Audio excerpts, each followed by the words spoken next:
দুর্গাপুর গণধর্ষণ কাণ্ড নিয়ে রাজ্যের বিজেপির নেতা শুভেন্দু অধিকারী আর তার চেলা চামুন্ডারা এত মিথ্যে কথা কেন বলছে? কাকে সুবিধে করে দেওয়ার জন্য?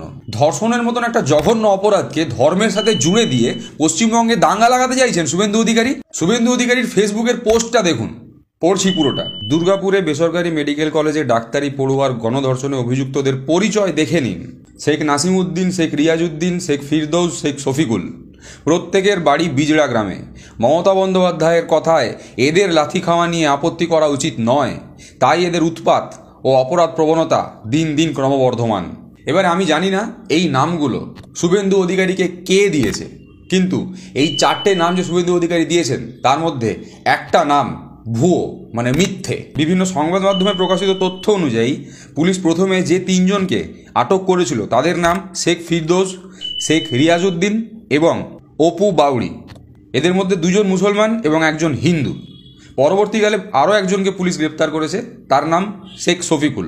তাহলে শেখ নাসিমউদ্দিন নামটা এলো কোথার থেকে? যিনি এই পোস্টটা করেছেন তিনি কি নিজেই শেখ নাসিমউদ্দিন?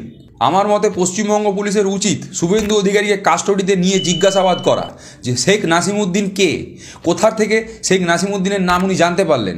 শেখ নাসিমউদ্দিন যদি সত্যি সত্যি এই ধর্ষণের সাথে জড়িত থাকে তাহলে তো পুলিশের উচিত শুভেন্দু অধিকারীকে জিজ্ঞাসাবাদ করা যে শেখ নাসিমউদ্দিন কোথায় গেল, সে কি পালিয়ে বেড়াচ্ছে? আর শুভেন্দু অধিকারী ফেসবুকে ধর্ষকদের পরিচয় পোস্ট করছেন কি বোঝানোর জন্য?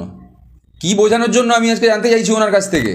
উনি এটাই বোঝাতে চাইছেন তো যে ধর্ষকরা শুধুমাত্র মুসলমানই হয়, মুসলমানরাই শুধুমাত্র ধর্ষণ করে, হিন্দুরা সত্যবাদী যুধিষ্ঠির হয় আর ধোয়া তুলসী পাতা হয়, যেমন সত্যবাদী যুধিষ্ঠির উনি নিজে, তাই না? কতগুলো দাঙ্গাবাজ আছে আমাদের এই সোশ্যাল মিডিয়াতে, যারা নিজেদেরকে সোশ্যাল মিডিয়া ইনফ্লুয়েন্সার বলে, কেউ নিজেকে ইউটিউবার বলে, কেউ ইন্টারভিউ মাস্টারের নামে পেজ খুলে রেখেছে, আসলে সে হচ্ছে লাই মাস্টার। আবার কেউ বডি বিল্ডিং করার নামে পেজ খুলে রেখেছে, সেখান থেকে মিথ্যে বিল্ডিং করছে। তারা দেখছি কাল থেকে এই ছবিটা খুব শেয়ার করছে এবং বোঝানোর চেষ্টা করছে যে পশ্চিমবঙ্গের মানুষকে দেখুন, যারা ধর্ষণ করে তাদের ধর্মটা দেখুন একবার। এখনও গাল টিপলে দুধ বেরোয় এদের, ঠিক করে ডিমটা পর্যন্ত ফোটেনি। তারা কথা বলতে শুরু করেছে দাঙ্গা নিয়ে। আপনি বুঝুন পশ্চিমবঙ্গ আজকে কোন পরিস্থিতিতে দাঁড়িয়ে আছে এসে।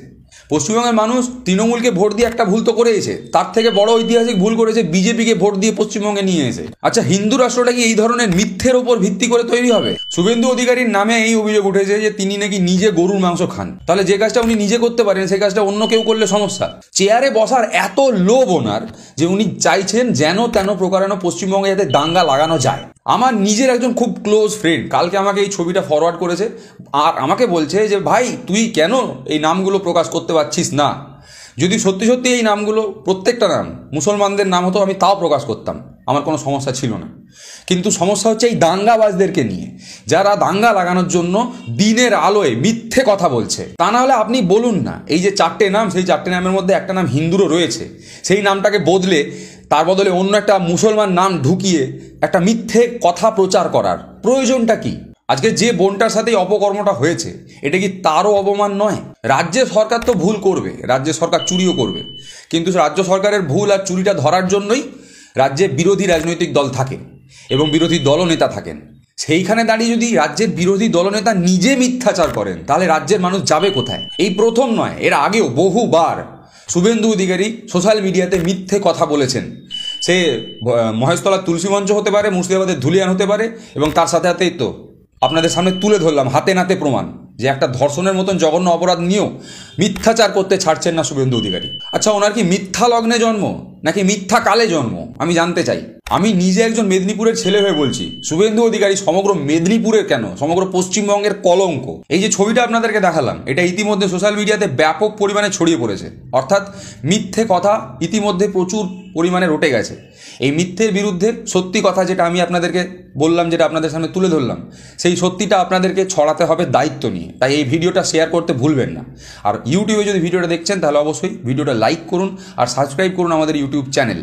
দেখুন, যারা মিথ্যে কথা বলছে, মিথ্যে কথা বলার জন্য যারা চ্যানেল খুলে রেখেছে তাদের লক্ষ লক্ষ সাবস্ক্রাইবার, অথচ আমি দিনের পর দিন সত্য কথাটা বলে যাচ্ছি, আমাদের চ্যানেল আপনারা সাবস্ক্রাইব করছেন না। আমি হাত জড়ো করে সমস্ত দর্শকদের অনুরোধ করছি যারা ফেসবুকে আমার ভিডিওগুলো দেখেন তারা আমাদের ইউটিউব চ্যানেল অবশ্যই সাবস্ক্রাইব করুন, লিঙ্ক কমেন্ট বক্সে দেওয়া থাকবে। সুস্থ থাকবেন, ভালো থাকবেন, নিজেদের সমাজ এবং পরিবেশকে সুস্থ রাখার চেষ্টা করবেন, গুজবে কান দেবেন না। চললাম।